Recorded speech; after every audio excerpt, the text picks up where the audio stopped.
one question at the end of the class. Can I show it? Okay. And regarding what? Sir, this couple and moment. Couple moment. Yes. Moment of a couple. It's a one question. I was just stuck in that. Yes. And Yes, go ahead. in the end of the class, will I show or right now? No, you can ask right away. Okay, sir. Then I have to just present the screen. Can I do it? Yeah, I don't know how to do that. Sir, will you just stop presenting and I can start it? Okay. Thank you, sir.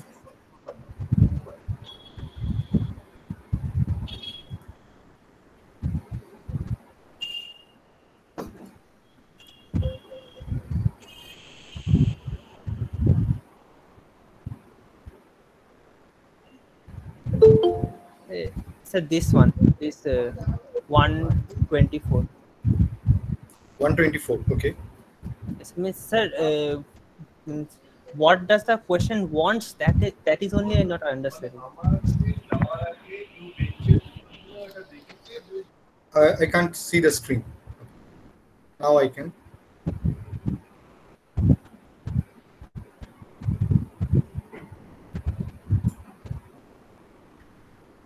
Okay. The answer is yeah. You can stop sharing your screen.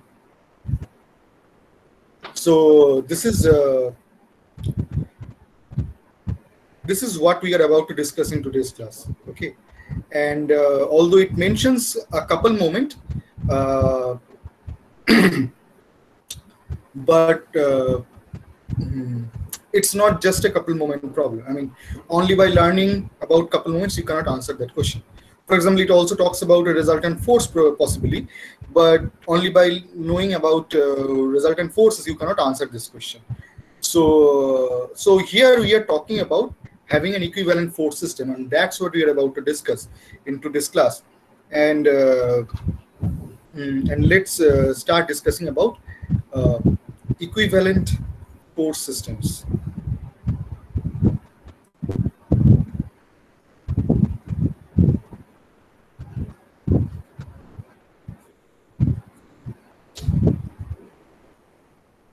And you can imagine what we learned from the couple moment, that essentially is the quanta of getting equivalent force system. এই যে CR join করেছে সবার শেষে. So now in the last class we also had a confusion at the end of the class. What would happen if an object is free to rotate in the space and there is a couple moment? Okay. By the statement we mean that there is a couple of forces acting on the body which are equal in magnitude, opposite in direction, but non-collinear, which means that they do not simply cancel each other, and that means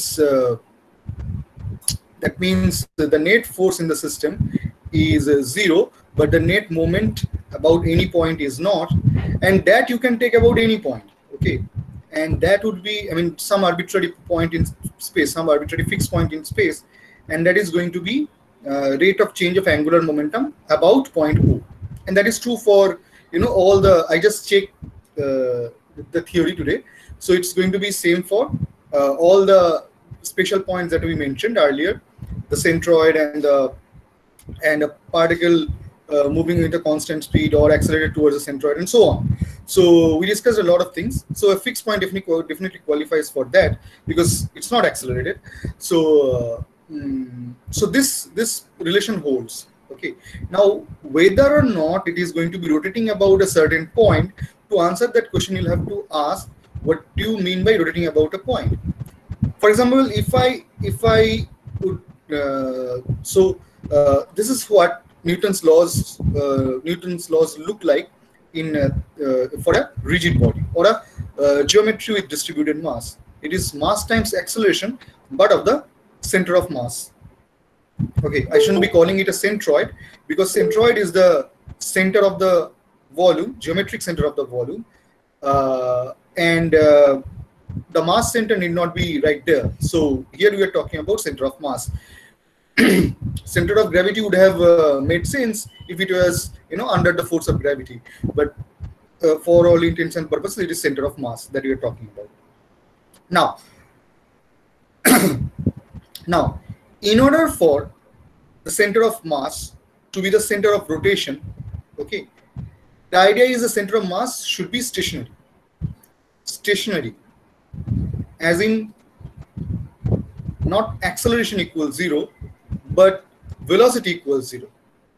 But the first equation only ensures that the acceleration is 0, okay, with a couple, of course. What about the velocity? It could still be moving with a constant velocity. Okay, so in that case, the center of mass may not be the center of rotation. In fact, there might as well not be a center of rotation. Okay, I mean instantaneous center of rotation. So for the body. So what I'm trying to say here is, yes, the center of mass, as some of you predicted, would be the center of rotation. It would be performing rotation about the center of mass. The condition being that to start with, its initial velocity is 0, or it is, the velocity has to be 0. Okay, so that is the condition.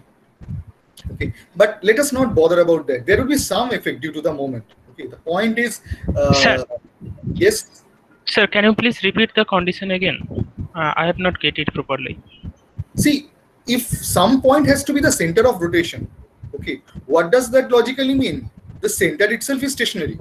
Okay, but having the net force equals to 0 doesn't ensure the the stationary situation. The object could still be moving with a constant velocity, right? I mean, the center of mass could be moving with a constant velocity, and then it's not a center of rotation. So it's very clear. Whereas if the velocity is 0, because for a couple the acceleration is automatically 0. I mean, for the center of mass, of course, for the center of mass. For rest of the point, the acceleration will be different. Because it is already 0, then obviously then the center of mass is the center of rotation. Okay, so basically the object rotates about the center of mass. But such is not the case if the object or the center of mass could be moving with a constant velocity. Okay, is it clear now? Yes, sir. See, there could be two situations with an acceleration 0. It could have a non-zero velocity, it could have a 0 velocity. Okay, I'm talking about all forces, sum of all forces being 0. So in a hypothetical situation where there is just a couple, okay, there is no air friction, there is no gravity to slow it down. Okay, so the hypothetical situation is there is just two forces, equal and opposite, but we do not know any other condition about its initial velocity. It could still be continuing with its initial velocity, even if the sum of forces equals to 0. Okay, that's the idea. Anyways, let's move on. Sir, that means we are talking only about the center of mass of the body only. We are not talking about the center of mass of the body. In the last class, in the ending phase, we talked about, had there been a couple moment, only a couple applied to a rigid body, and there was no constraint, no pivot point, okay, to rotate about. Okay, so would it be performing rotation about the center of mass? I'm just trying to answer that question, that it cannot be definitely claimed. It can only be claimed if the starting velocity, I mean the velocity at the beginning of the application of the forces is 0. But I mean the velocity of the center of mass. But if that is not the case, chances are it's definitely the center of mass is not the center of rotation. Okay. That means the body need not be rotating about the center of mass. That's the idea. Anyways. Oh, yes, sir. Yes, sir. Now I have understood. Okay, let's move on to today's discussion. Okay, so equivalent force system, and yes, so I just keep repeating that the couple moment that we talked about, that's just a quanta of equivalent force system. That is the first equivalent force system that we learned. Okay. So let's now talk about,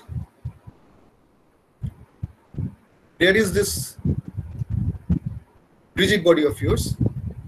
Okay. Now I keep repeating rigid bodies. Would it not be true if this was not a rigid body? Yes, it would be true, but in our syllabus we are only studying equilibrium of rigid bodies. We are not talking about deformable bodies. So our examples are all based on rigid bodies. Okay.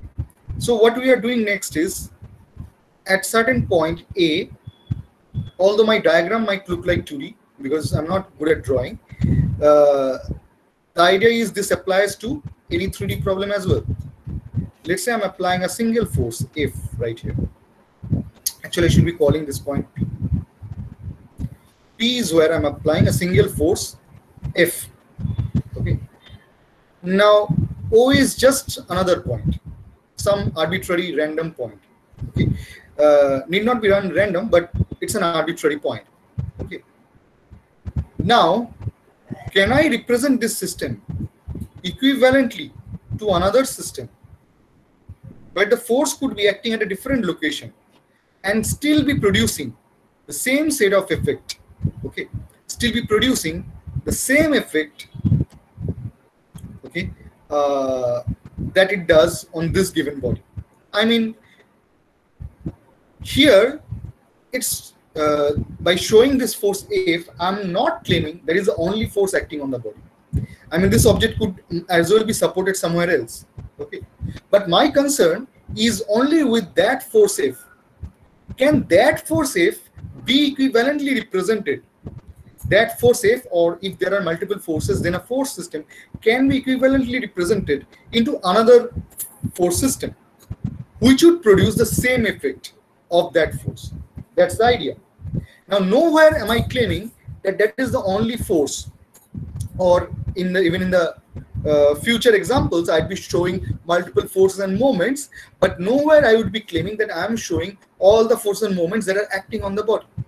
It could be, I could be only showing a fraction of the force and the moments that are being shown, but only for that fraction, I want an equivalent representation. That means I want to have the same effect. Now, what do I mean by effect? Now, on a rigid body, two things can happen. One, the body could be in equilibrium, okay, or the body could be translating and rotating. Okay, if it is a planar body, it could be translating in two directions and rotating about one axis. And if it is a three-dimensional object, that means it is free to move in space, then it would be doing three set of translations and three set of rotations. Okay. And if there is an equilibrium situation, okay, which could be due to not only the set of forces that I show, but many other forces that I'm not considering. Okay, but if there is an equilibrium situation, so the body, the forces on the body should be balanced in two directions. For a planar object, the forces should be balanced in two directions, and the moment should be balanced in one direction. For a three-dimensional object, the forces should be balanced in three directions, and the net force should be zero in three directions, and net moment should be zero in three directions. Okay. Now, the contribution of the force that I'm showing, or if I show more than one force here, so the set of forces that I show, so for them, the contribution due to that, can that be equivalently represented? Okay, that's the idea over here. Okay, now the only way the force can, a single force can affect a rigid body is, first of all, with its magnitude and direction.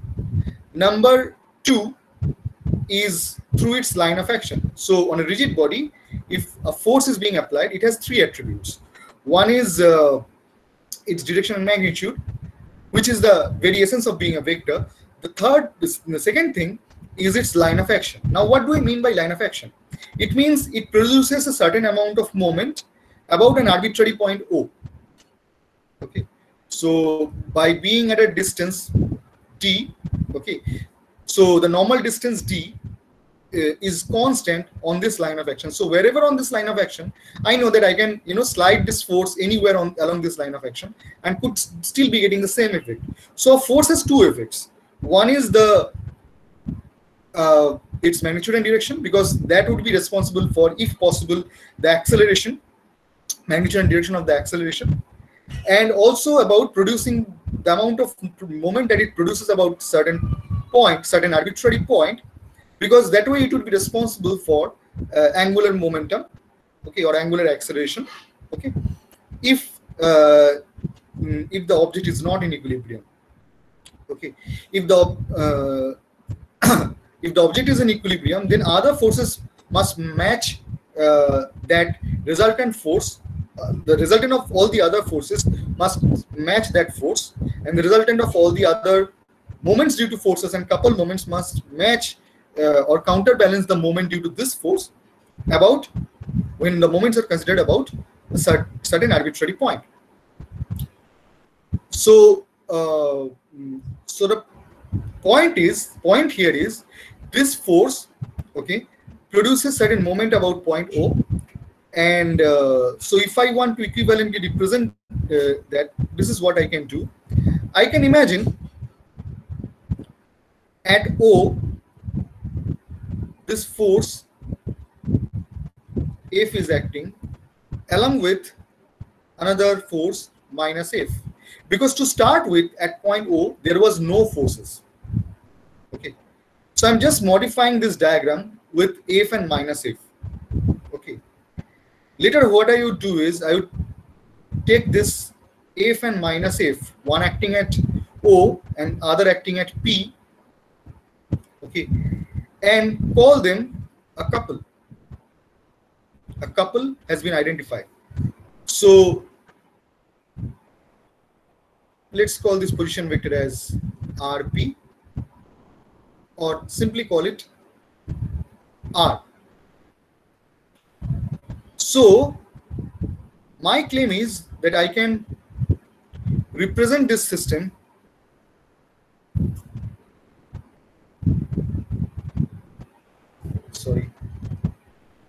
so with a force F at O and a moment M, which is R cross F. So what did I just do? So this force would originally produce a moment R cross F about O, okay, which is also the moment due to this couple. Now this couple was originally not there. I just consider a certain the same force F along with minus F acting at O, because to start with at O there was no force, okay. Then the minus F from O and the F from P, I can club them into a couple, and the moment due to that couple is R cross F, where R gives the position vector of P with respect to O. Now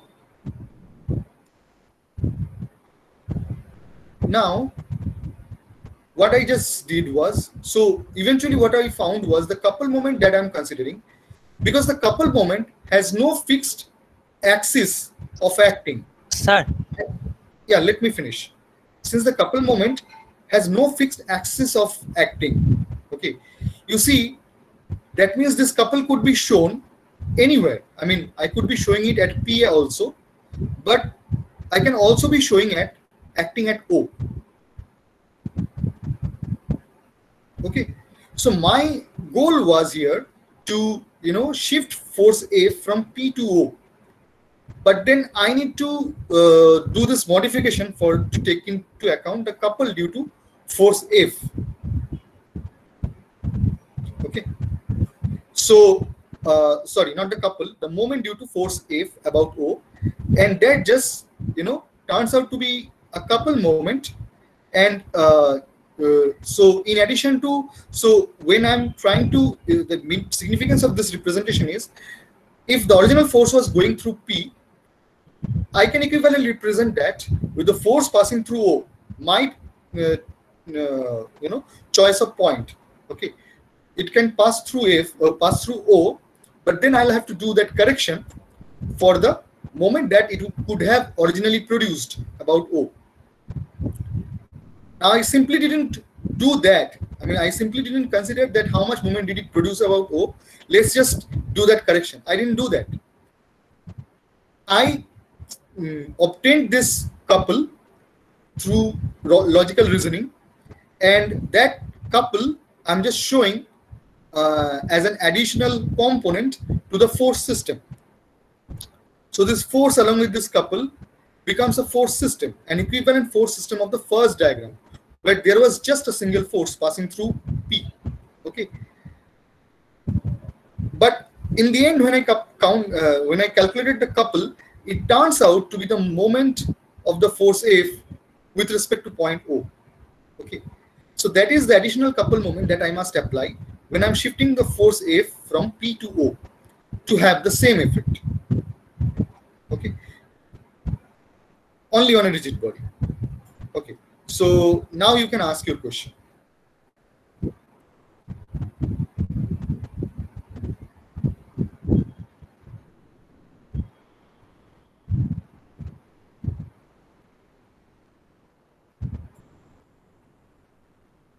Who had a question? One of you were asking. No, sir, no, sir. It's okay. It's okay, ma'am. Sir, I understood it. Okay. But can I hear the question? Sir, can you please repeat the part by the shifting from P to O? Okay. See, I'm not really shifting. If you look at the first diagram, what I did, there was this force F, and at any point arbitrarily you can think that there is a force F and minus F acting together, which means there is no net force acting at that given point. But then this F and minus F can be clubbed into a couple, and there is a couple moment due to that. That couple moment just turns out to be the moment of force F with respect to the point where I want to shift the force. I want to shift the force to my desired point, okay, my desired location or my desired line of action, but I'm not directly saying that. Okay, I'm just showing there is a F and minus F simultaneously acting at a given point. Okay, then I'm just clubbing this minus F and this F passing through point P into a couple, and that couple moment just turns out to be the moment due to the force F about point O. So that is the additional moment I must provide the system. Okay, if I want to apply the force F at O instead of point P. So in both the situation, the effect of force F is the same. There could be many other forces in the system, but I'm just concerned with that single force F. Okay, and the effect of that force must be same. And in one situation, I'm just applying that to point P, and in another situation, I want to apply it at point O, but then I need to do that correction for a couple. Okay, is it clear? Sir, if I take any arbitrary point, let's say some O prime at another some D prime distance, so then the value of the moment will be different. But value of the moment will be different. Yes, value of the moment will be different. Yeah. But the force F will act on that O prime point. Yes, I can also, in the similar approach, I can shift the force F from P to O prime or O to O prime. Okay. Now, how I can show the consistency? I'm just let's now try to show a consistency in the process. The consistency is, let's say there is another point I may be interested in, and let's call that point Q. Okay, so following the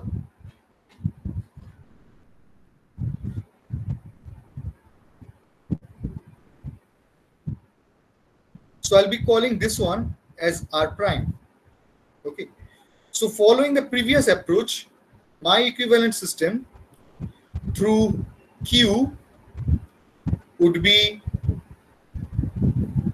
the same force F passing through Q, and then a moment, a couple moment, okay, which is R prime cross Q. Okay. Achha. Now, if I try to get, so this Q point is also in this diagram, okay, and let's call this position vector as rho, the position vector of O with respect to Q. Now this time I can equivalently show this diagram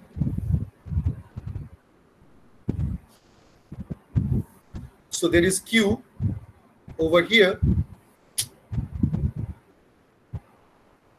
and there is O over here.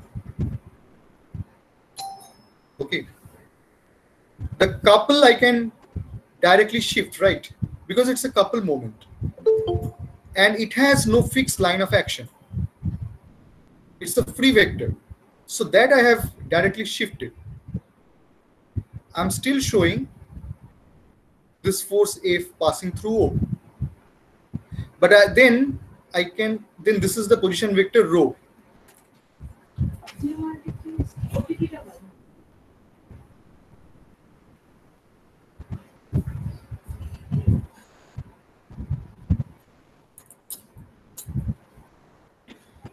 So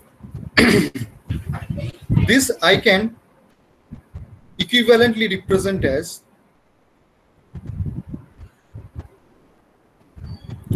the force F passing through Q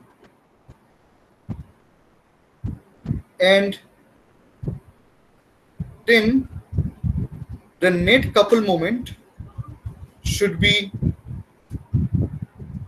one which is R cross F and then one which is rho cross F. Okay, because I have shifted the force F from O to Q, so that rho cross F is the additional couple moment that I need to. Again, this is the way of getting the equivalent force system for a single force. There was another couple moment in the acting on the rigid body already, but I'll simply not bother about that. I'm just trying to get the equivalent of this into this. Okay. Now, if I really look at the expression for summation of couple moments, which is R cross F plus rho cross F, if you really think about it, this is rho, this is R. The sum essentially is R prime. The sum of the two vectors is R prime. So whether you go from P to Q or whether you go from O to Q, you are always getting the same equivalent force system, which only shows the consistency of this method of getting an equivalent force system.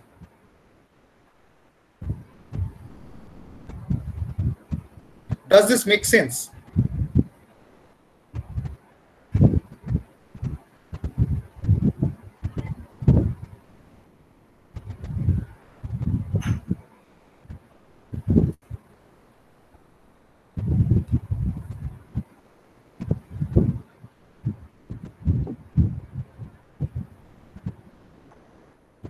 So the point is, if originally F was passing through point P, and now you wanted to have the equivalent force system with respect to point Q, no matter how many different steps you try,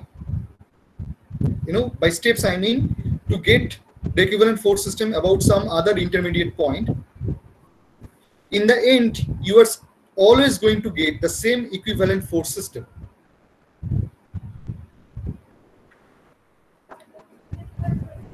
And if that is true for a single force, that is true for n number of forces. Okay, so that's what we would try. This time we would consider n forces.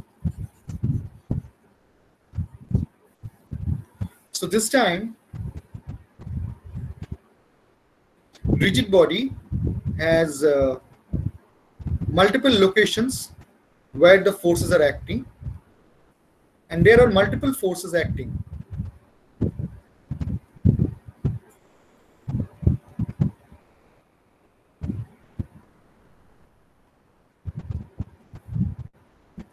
And you are trying to get an equivalent force system about O. And the position vectors are given by R1, R2. This one is okay. This one is P1. This one is P2. This one is P3.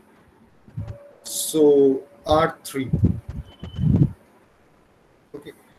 So the equivalent force system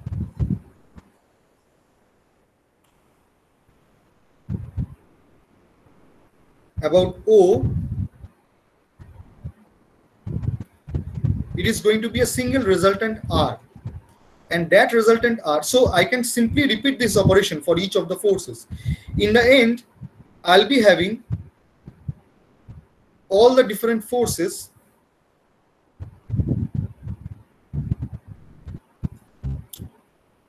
let's say F1, F2, F3, all the different forces acting at point O. And we already know how to get the equivalent of forces acting at a single location.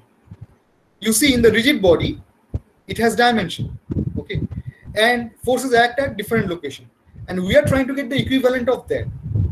But imagine there is a point at which multiple forces are acting, or imagine a particle. Two are different, by the way. Imagine a particle where the multiple forces are acting. We already know how to get the equivalent of that, and that equivalent is called a resultant. Okay, so my point is, when you do that, when you transport each and every force in the when you transport each of these forces, again, this could be only a set of forces acting on the body. There could be multiple forces, multiple more forces. But let's say for a given set of forces, okay, that are acting on the rigid body, if you transport each of them to O, then the equivalent of that would be this resultant, which is summation over I equals 1 to n if I. Then for each of these, you need to have the correction for the moment, and that would be, and after that you need to get the resultant of each of those moments. So let's say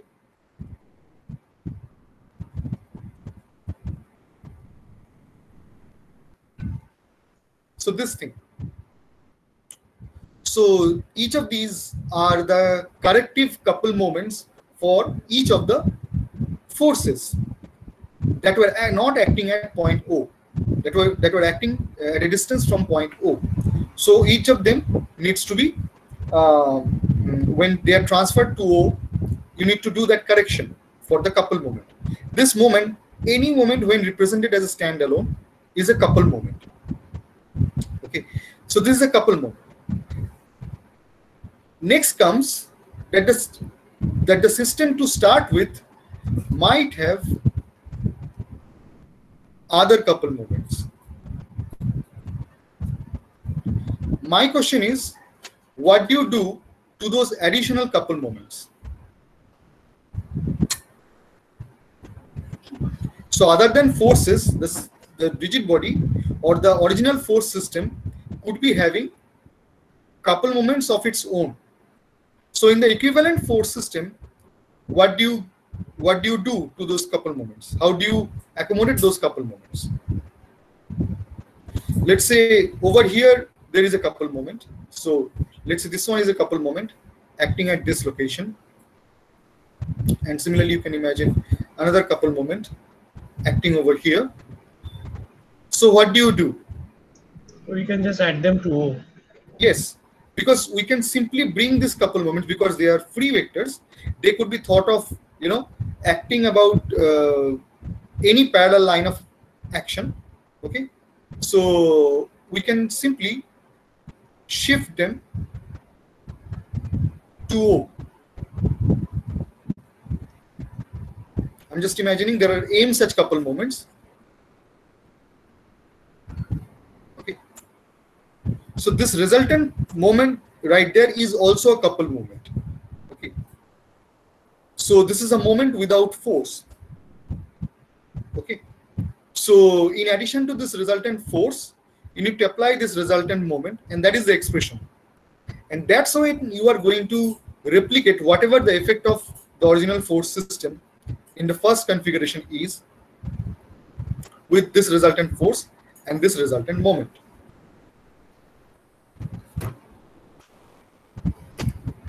Okay.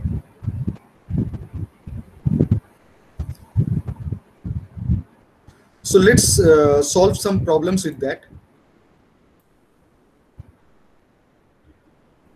Sir, Yes. sir, can you please repeat why the last part of the summation goes? Summation j equals to 1 to m mj. Okay. So it should be only the summation of the r cross f, because we are. Sir, we are just equating this effect of these forces on this body. So why should we consider the moment due to some other forces which we didn't consider in the first place? No. You see, a force system means a set of forces and set of moments. Okay, and every time I say a moment, that, and do not say anything about it, I'm simply talking about a couple moment, a moment without a force. A force system means there are set of forces and set of moments. Now, so far we were only giving examples where there were either a single force or multiple forces. So next, what we did finally was to consider a force system, an original force system to start with, which had not only a set of standalone forces acting at different locations, but also standalone couple moments. Okay, and I want to have the equivalent representation of the whole of that. That means in the first configuration. Okay, is it clear? I think your question is answered. And what about the other person? Is your question answered? Sir, I just talked about that. If I talk about the force F1s, then I can understand that F1 is acting on point O and with an additional moment R1 cross F1. Mm-hmm. So then for F1, F2 and F3, we will talk about that summation of Fi forces acting on point O and the net moment summation Ri cross Fi is acting. Then sir, why the extra summation part is about point R? Yes, that's what I'm trying to explain. So if the system has a single force that is not acting at O, we just, what we did in the first part of the derivation was to shift that force, and then we realized there is a couple moment correction that I need to do. Okay, and we simply had that couple moment, and a force and a couple moment together formed an equivalent force system of the original configuration, which only had a single force. Now I'm just going slightly offside. Now, when I did the first example, it might not seem such an efficient operation, given that in the original configuration there was a single force, and in the equivalent system I had a force and a moment, two entities, two vectors. That means 6 components. Okay, why did I have to have that? It's because in a later stage, in this example, let's say, when I have 3 forces acting at 3 different locations, okay, and I need to have an equivalent of that. Okay, so then it becomes advantageous. So what we can do is we can bring each of the forces to O, and then, as you mentioned, the corrective moment is also added up. Okay, when we took all the forces, to point O, then after that, after bringing all the forces to a single location, it was very easy for us to get the equivalent. We already know the answer. The answer to that is simply vector addition, and simply perform the vector addition and get the resultant. So that's what we did. Okay, and same thing applies to moments as well. All the couple moments acting at O, couple moment corrections, okay, acting at O, they together also simply be vectorically added. Okay, now I considered another situation where in that configuration, original configuration, in addition to having three forces acting at three different locations, imagine that original configuration itself had a set of couple moments, one or more couple moments. Okay, so when I'm trying to get the equivalent of that about O, so I bring in all the forces to O, and therefore I need to do the correction for the moments, which is summation over Ri cross Fi. But in all those couple moments, I want to bring them at O. Okay, and therefore the net couple moment that I can think of applying. Now I cannot talk about couple moment being applied at O, but the total couple moment that I need to have in the system, equivalent force system, is those couple moment corrections and the couple moments that were there in the original configuration when the forces were in three different locations. That's why that MCJ counts.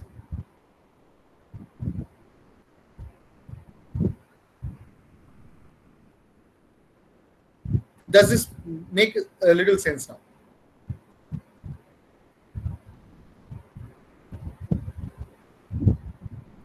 Sir, the initial moment that you were talking about, yes, sir, is that moment is about point C?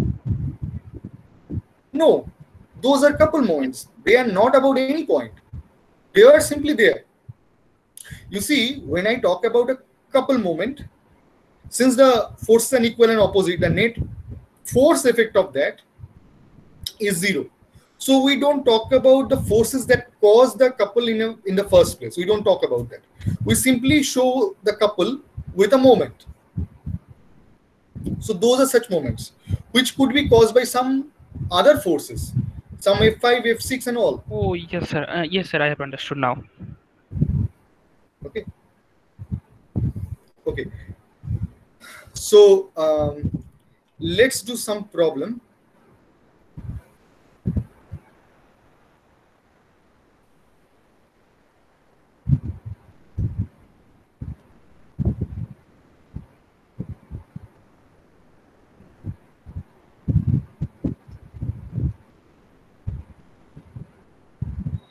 Okay, so at first you do some 2D problem.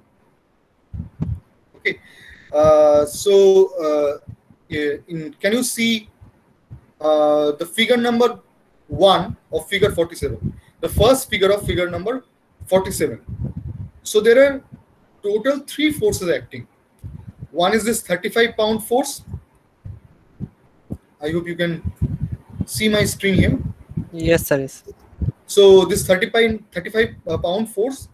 Okay, so whether we have a 2D problem or a 3D problem in equivalent force system, we would use the general method. Okay, cross product for moments.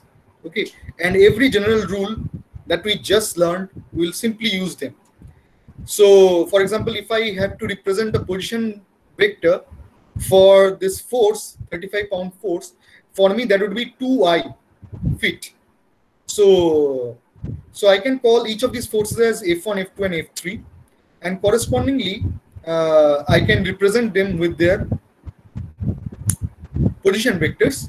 Okay, so first write down the 3 forces and their position vectors, and in this case I would like to have the resultant force vector at point A. So only try to answer the first part of the question, the resultant force and the resultant coupled moment. Okay, so that I need to have at A in order to equivalently represent this force system. Okay. Again, please understand, all of these forces that are there, they are only the part of the forces that are applied to the frame.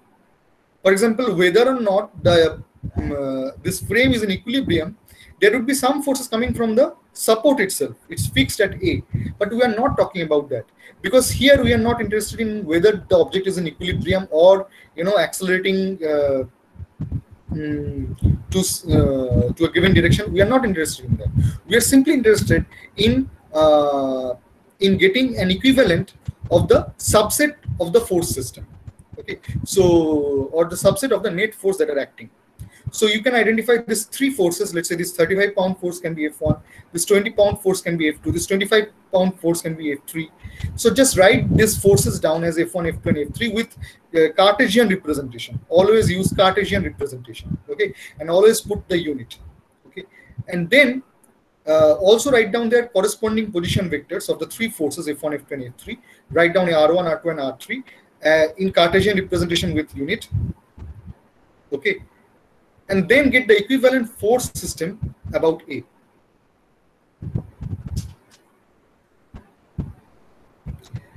Because it's a 2D problem, after taking the cross product, the moments are always going to be plus or minus K.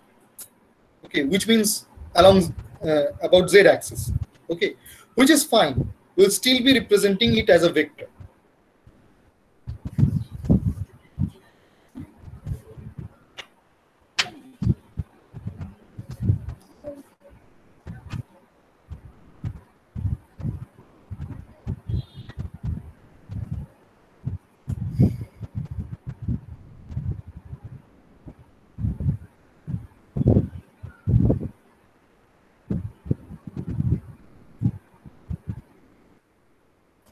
Could you write the position vectors?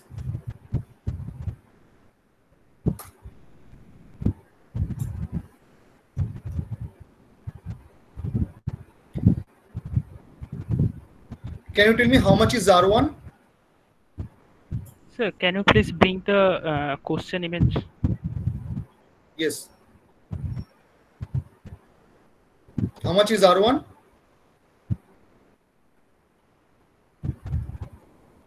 R2? R2 is 6 I cap and R3 is 6 I cap minus 3 J cap.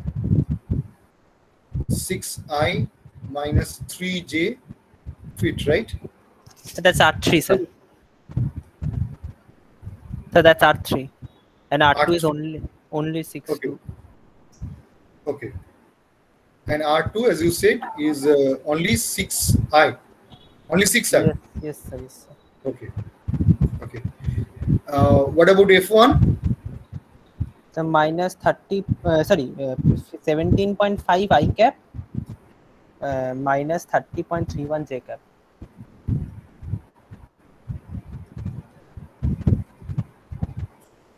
Pound, right? Yes, sir. F2? F2 is minus 20 J cap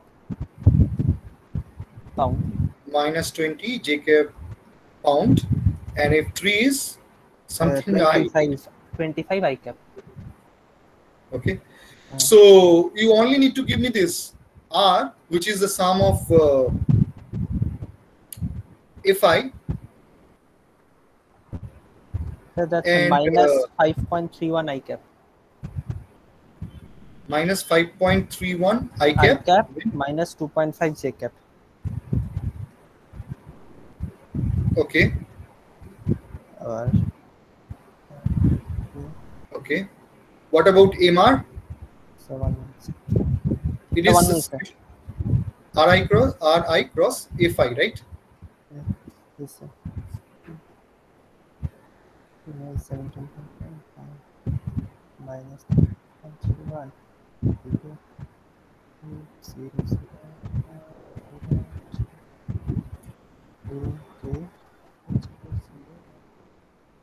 So the unit is pound foot. Be careful. It's not foot pound. Foot pound is unit of energy. Okay. So the British system is confusing that way. So it's not foot pound, it is pound foot. Okay. So we'd use the unit foot pound when we do the work energy methods, but right now we only need to think about bound foot.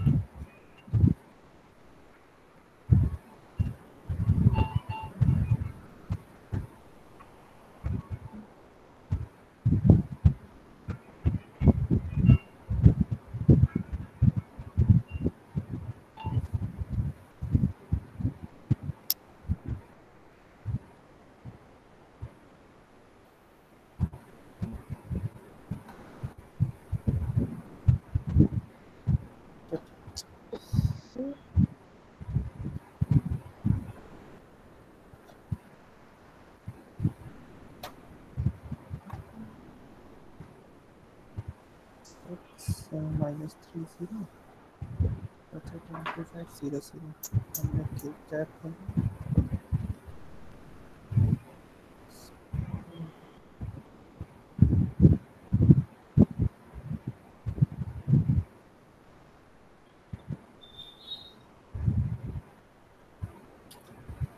I don't understand why both the components of R are negative.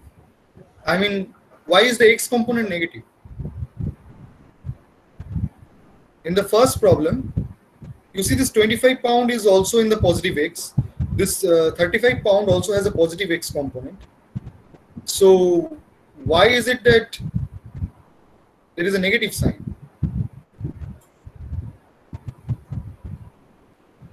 The X component must be positive, right?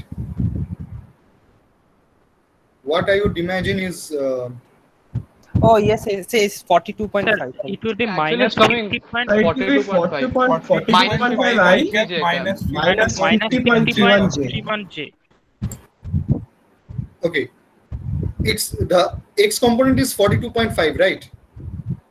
Yes, sir. Yes, And sir. Y component will be minus 50.31 J. Minus 50.313. Okay.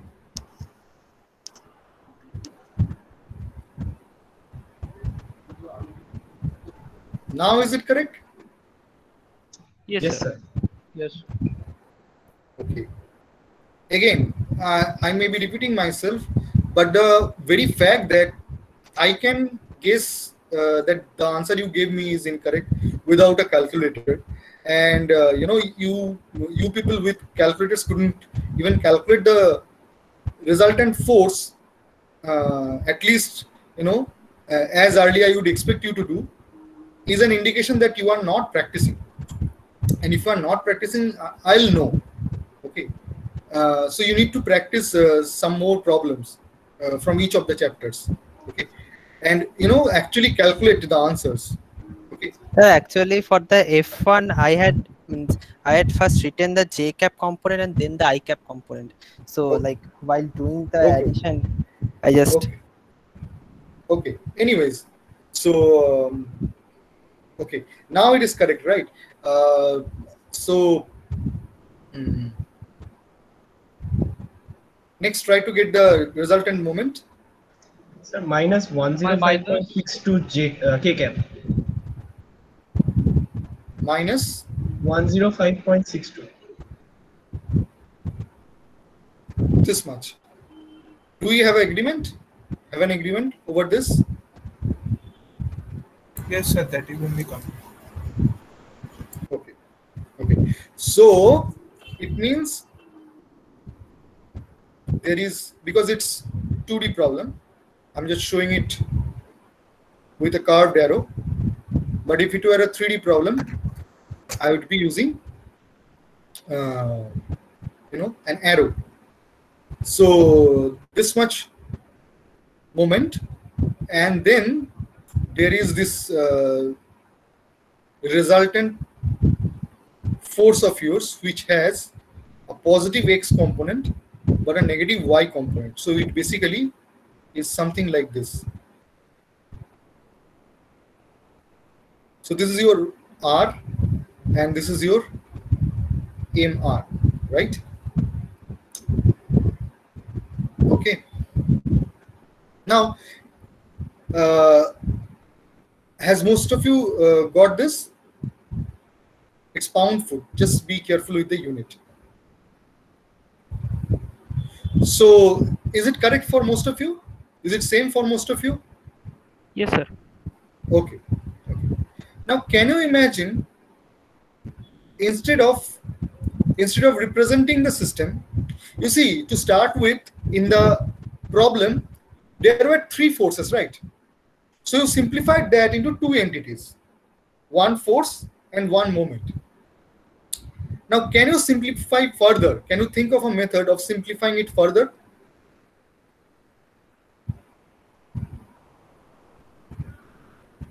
I can think of one. I can think of equivalently representing this system right there,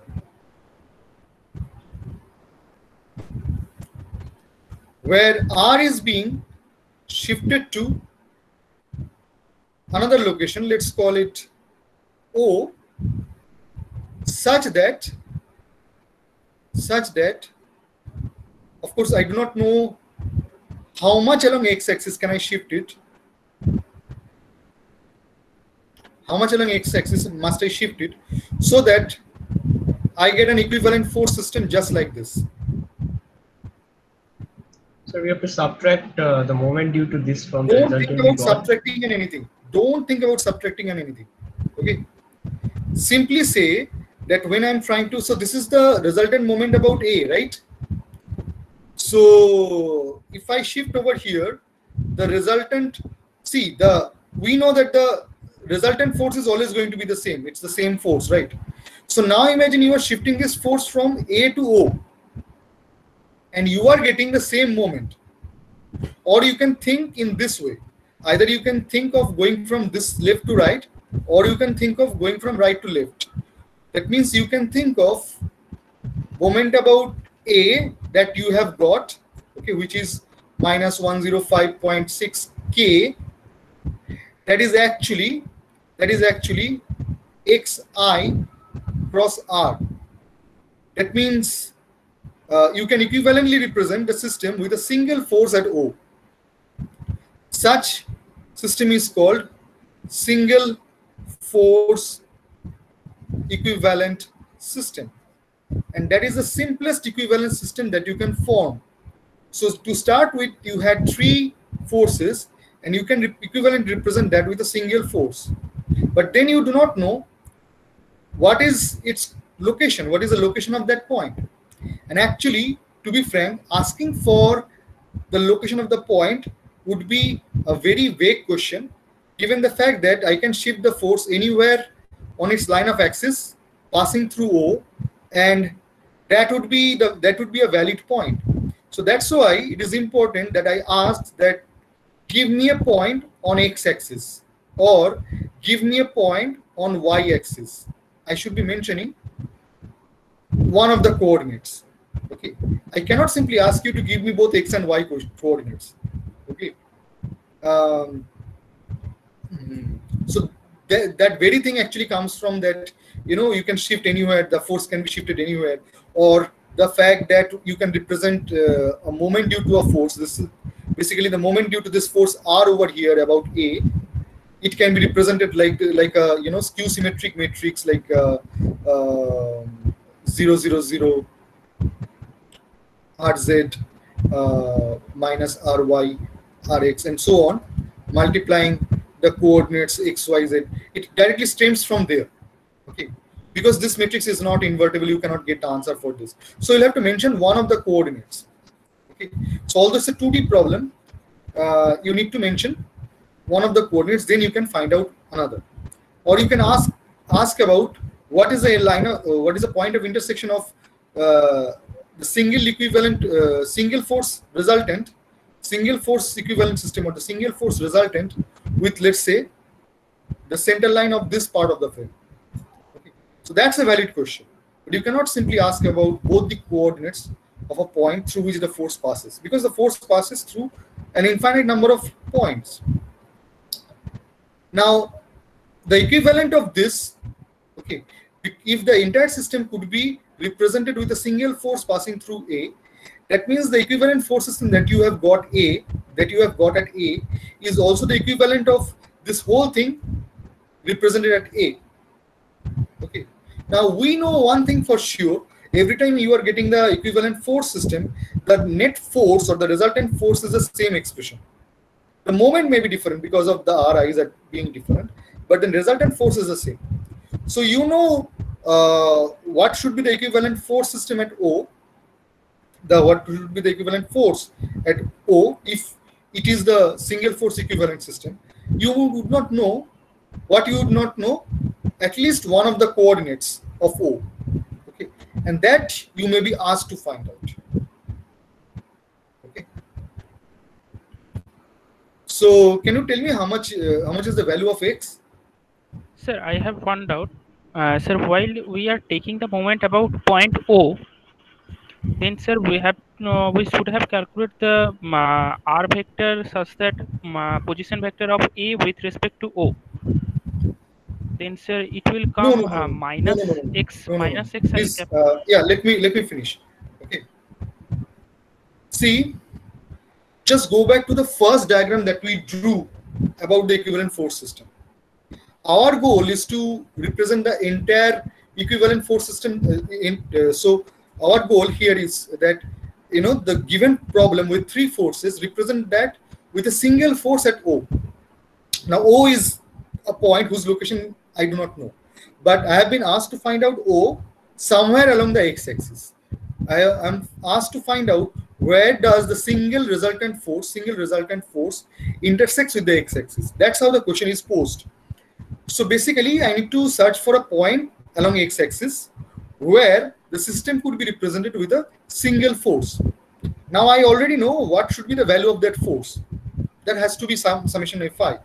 Okay. Now I do not know the x coordinate of O, but this time I'm trying to get the equivalent of the system in the right with respect to A.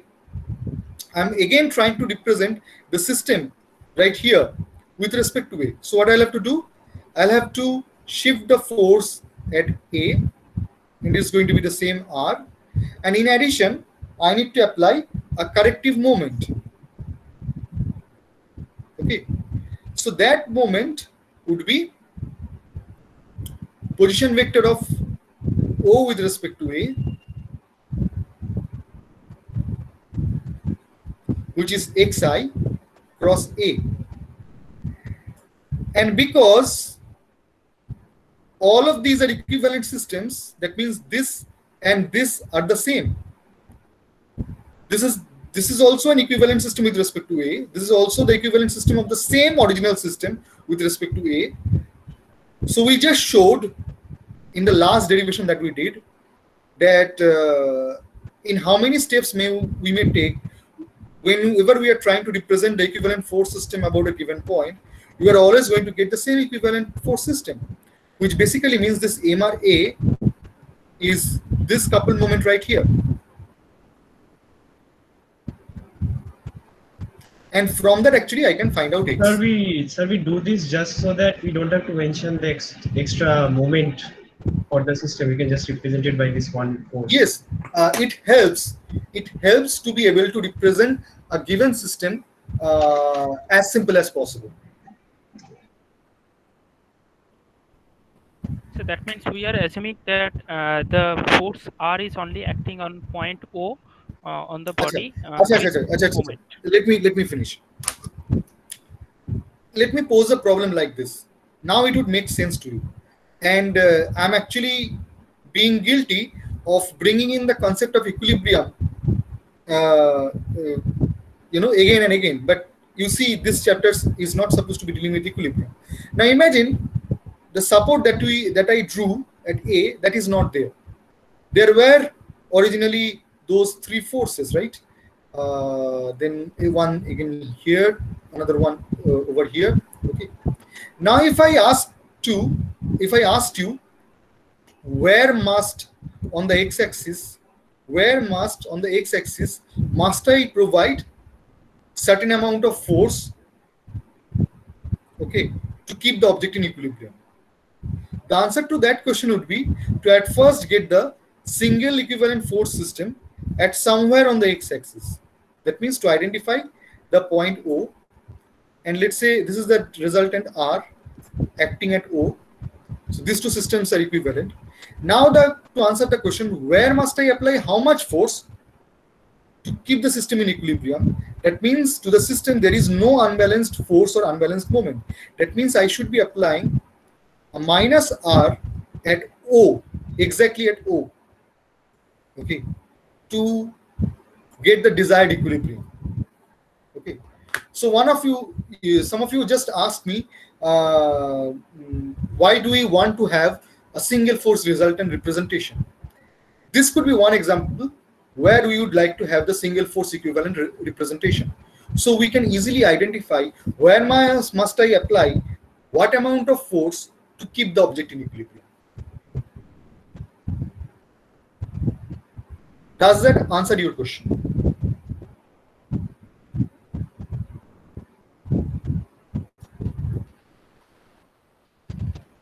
I'm asking to whoever asked that question. Does that? Yes, sir. Yes, sir. I have understood. Okay. Okay. Achha. Okay. So shall we move on to the next problem? Try figure number 2.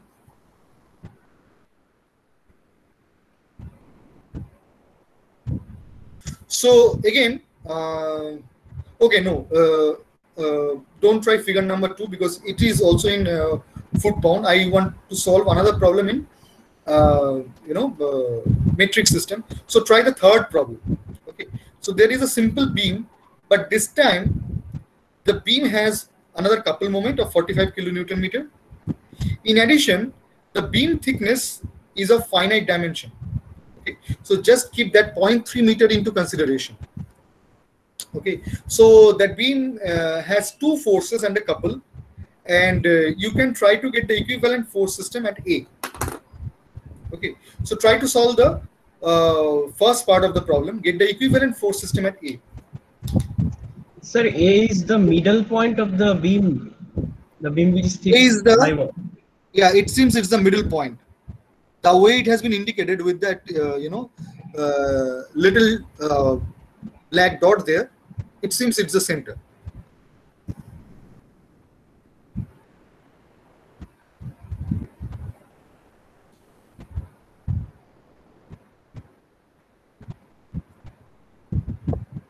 So there are two forces. One is a 30 kilonewton force, making an angle 30 degree with the vertical. So you can split that into Cartesian components. Okay. So in my understanding, the X component is 15 kilonewton and the Y component is about 26 kilonewton. You can check. Of course, negative, and X is also negative. The 26 kilonewton force can be resolved into 24 and 10 kilonewton forces.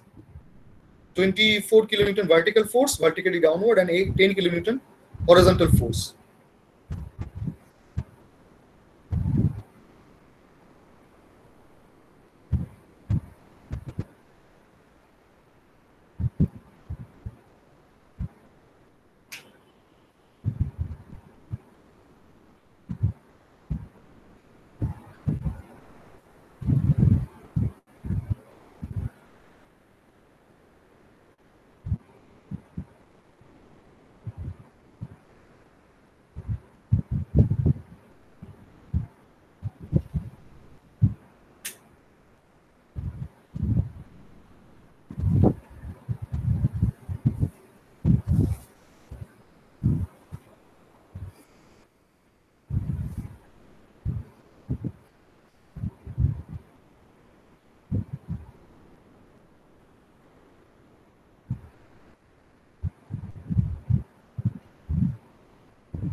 How much is the resultant force?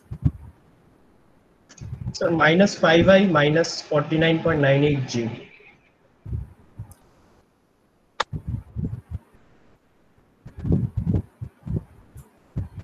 That means minus 50 J, right? So it is around 26 plus 24, 50. Okay, this seems correct. So can you tell me what is the resultant moment?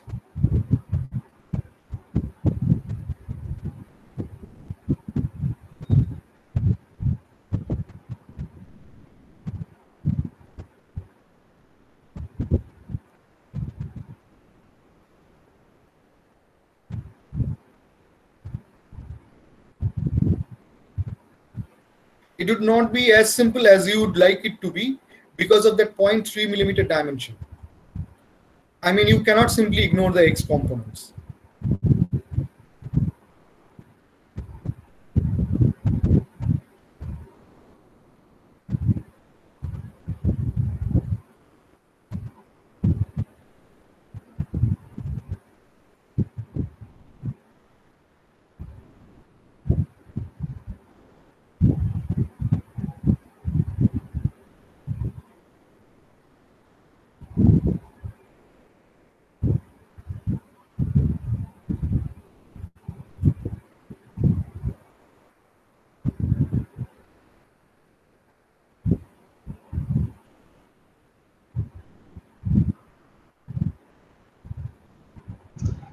So it's coming minus 147.21 kcal.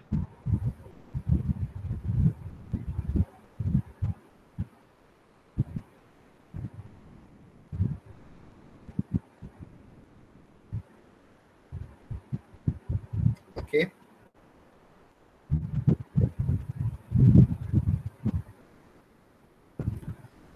Uh,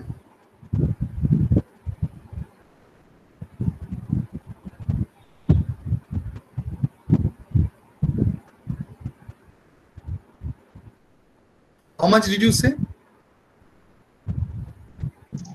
So minus 147.21. 147.21. I don't think that is the answer. Why do I Sir, think sir, so? I forgot the 45 kilometer. We can. I think we'll it is add going to be. that. It is going to be somewhere Minus around. 193.21. Yes. It is. 192.21. It is going to be somewhere around minus It's one, minus 194 or 192. something. 192.21. Minus 192.21. Yes, sir.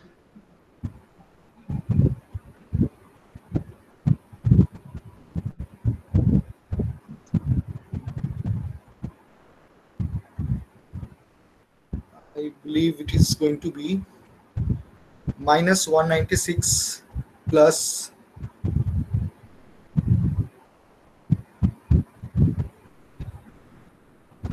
plus 1.5, which means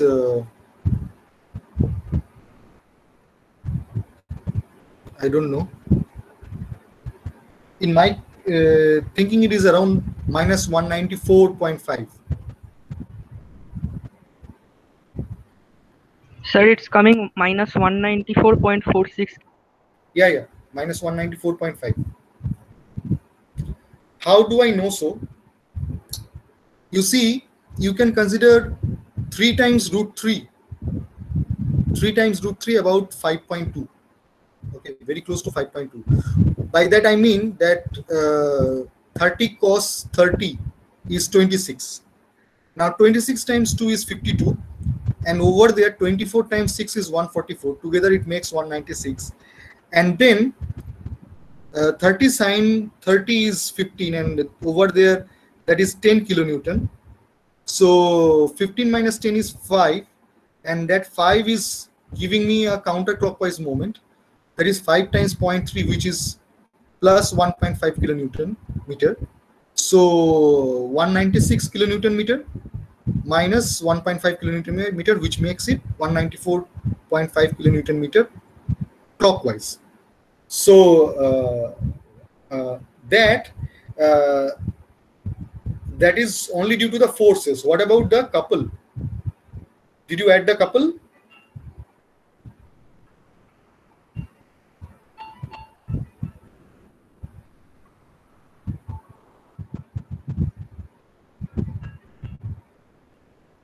How much is it after adding the couple? 239.5.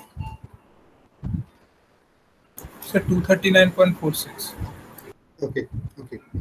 Now, can you answer the second part? Determine where on the line of line AB does the single force resultant intersect.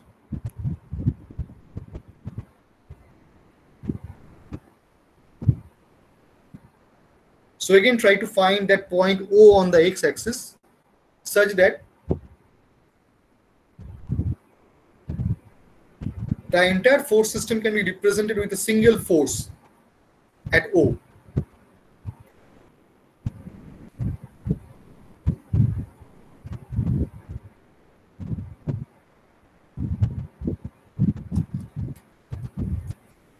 Sir, Yes. sir, can you just repeat the last part? Yeah. So, so after getting the equivalent force system, this is the situation.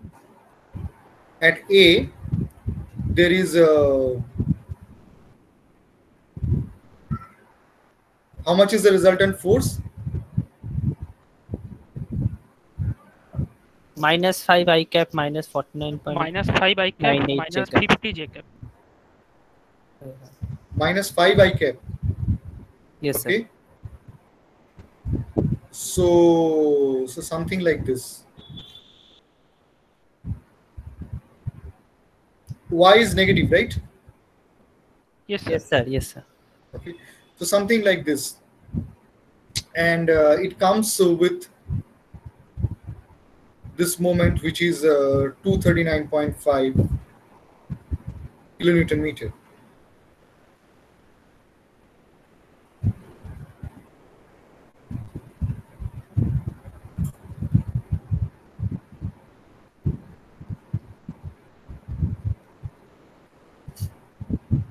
Okay.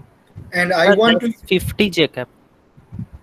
sorry, So that's 50 J cap. just 50. Okay. Yes, sir. Yes, just 50, right? Yes. So I want to equivalently represent that as this.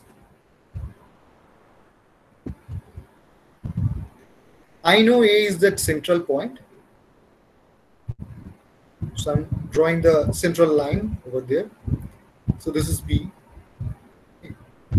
So I'm looking for that point O such that I can equivalently represent this with the same force R over here at a distance xi.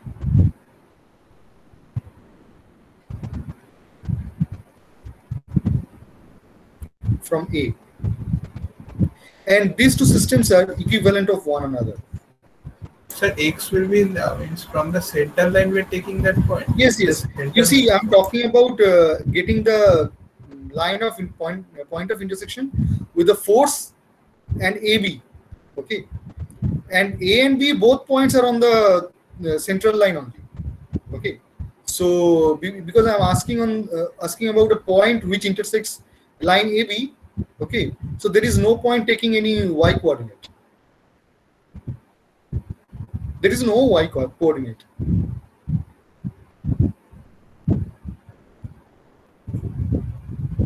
Because the two diagrams are equivalent, you can go from left to right or right to left. Okay, which means this quantity right here, this one is k cap, by the way, minus.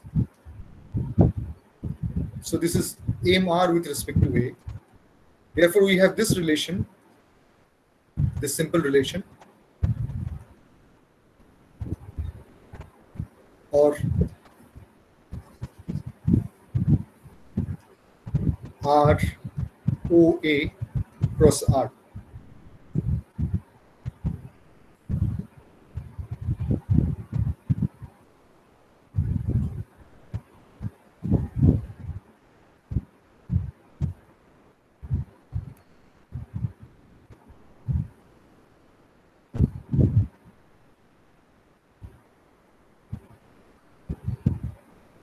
Sir, it's coming 4.79. Maybe.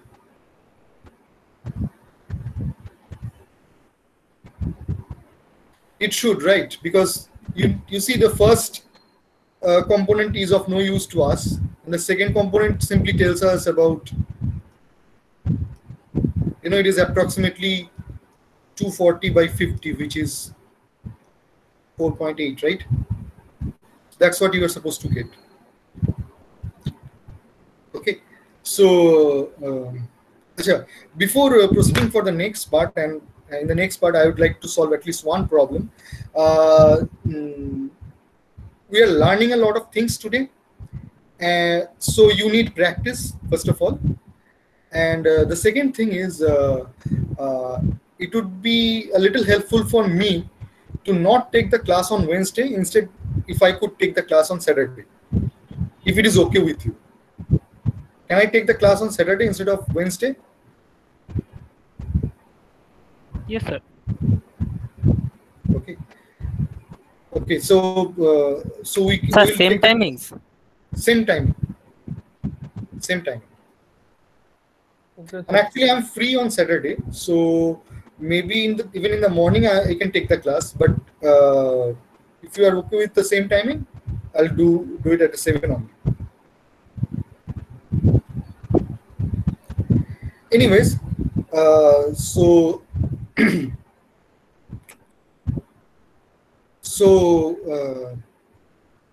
so we could get the equivalent force system, the the so-called simplest resultant, or the single force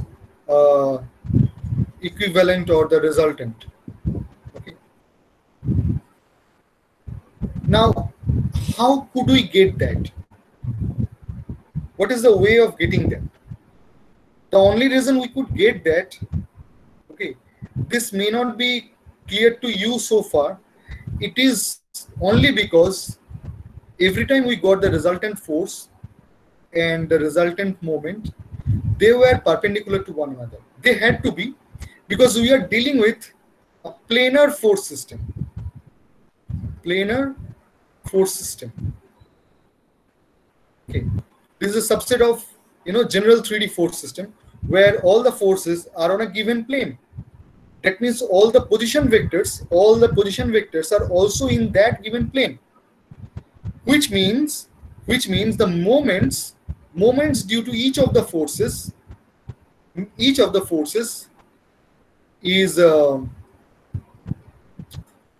is perpendicular to the plane,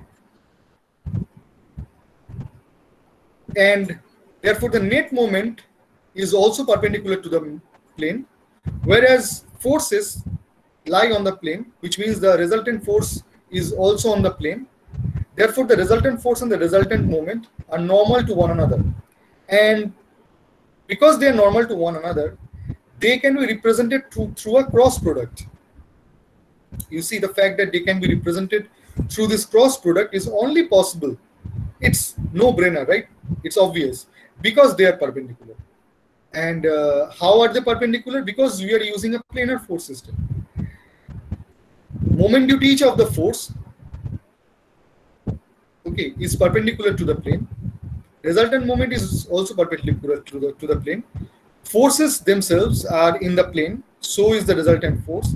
Hence, the resultant force and the resultant moment are perpendicular to one another.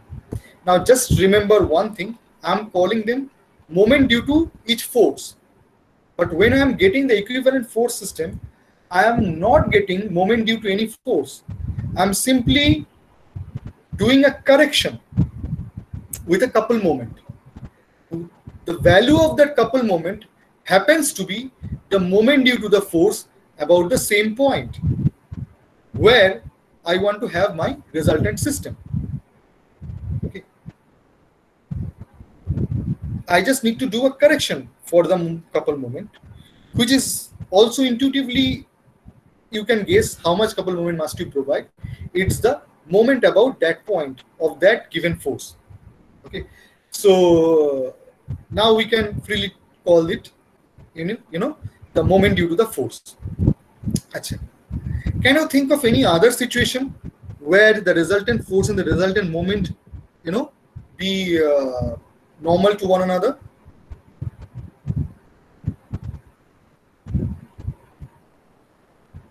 Where the system of forces is not planar?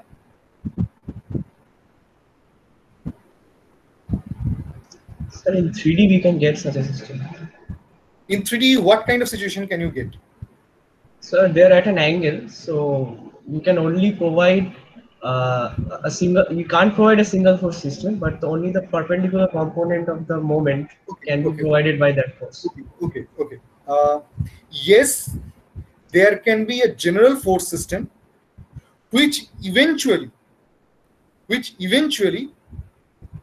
gives you resultant force and resultant moment normal to one another. Okay, I mean, um,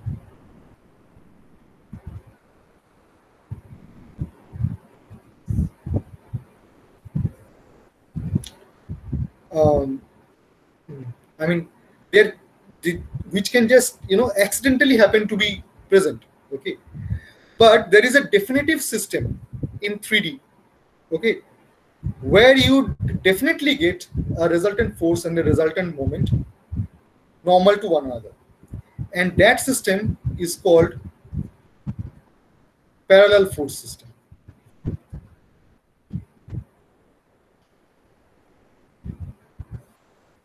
Okay. And our next example is that one. I'm skipping 2 other examples for today that I'll cover on Saturday's class.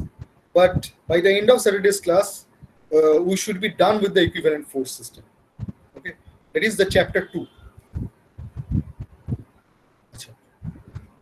So what's happening here? Look at any of these 2 systems. Okay. I would bring your attention to the system in the right. You see, on the plane, on the XY plane, okay,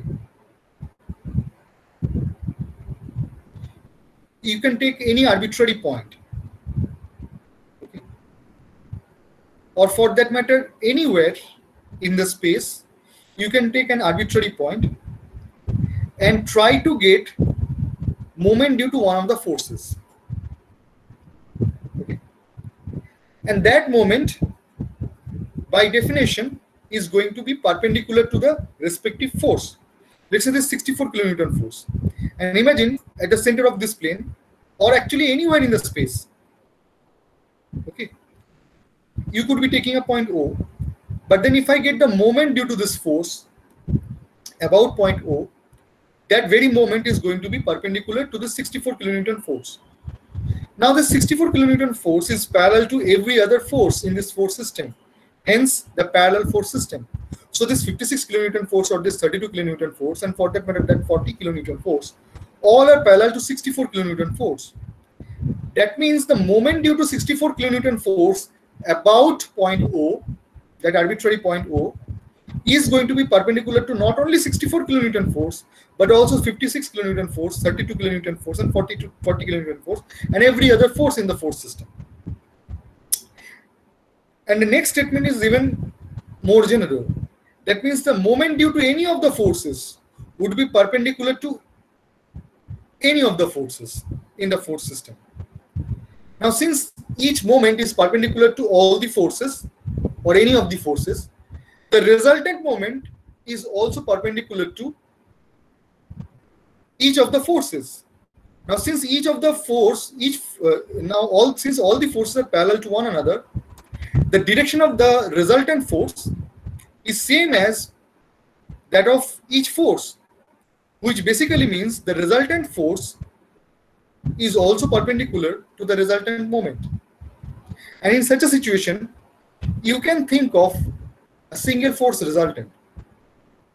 Now let's say if I ask you about the location of the single force resultant, again, this being a 3D problem, I cannot simply ask you to give me the x, y, and z coordinates.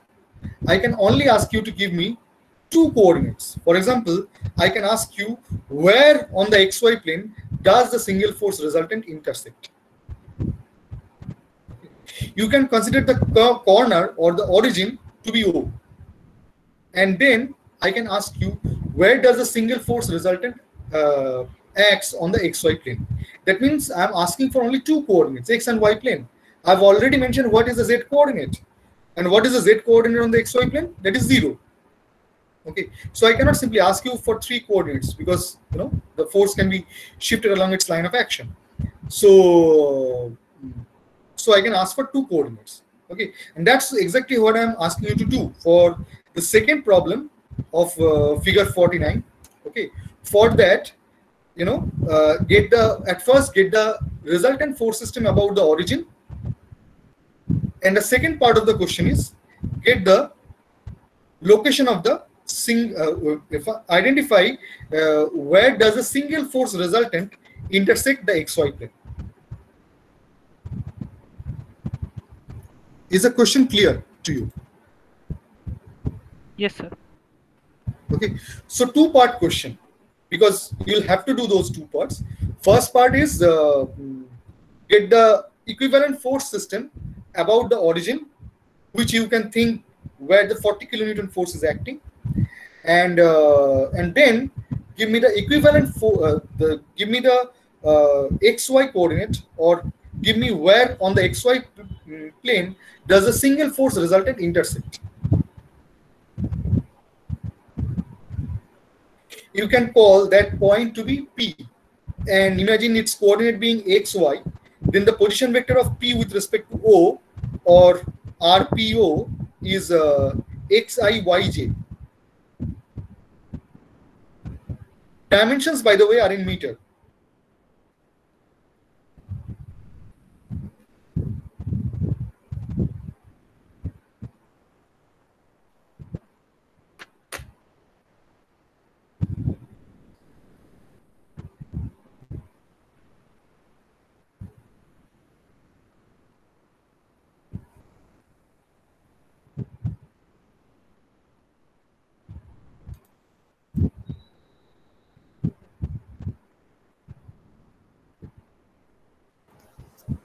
Sir, the question, please. Sir, we can't see the question. Sir, the question.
How much is the resultant moment?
Sir, the point is coming 2.92, 6.33.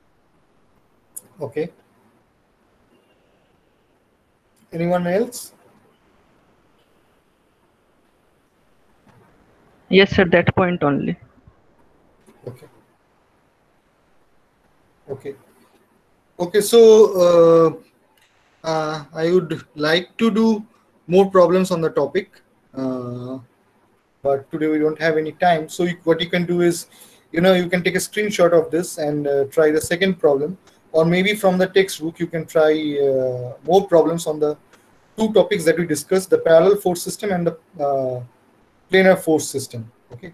So practice more problems on these two, and in the next class we will talk about general 3D force system. Okay, so we'll meet on next Saturday. Thank you, sir.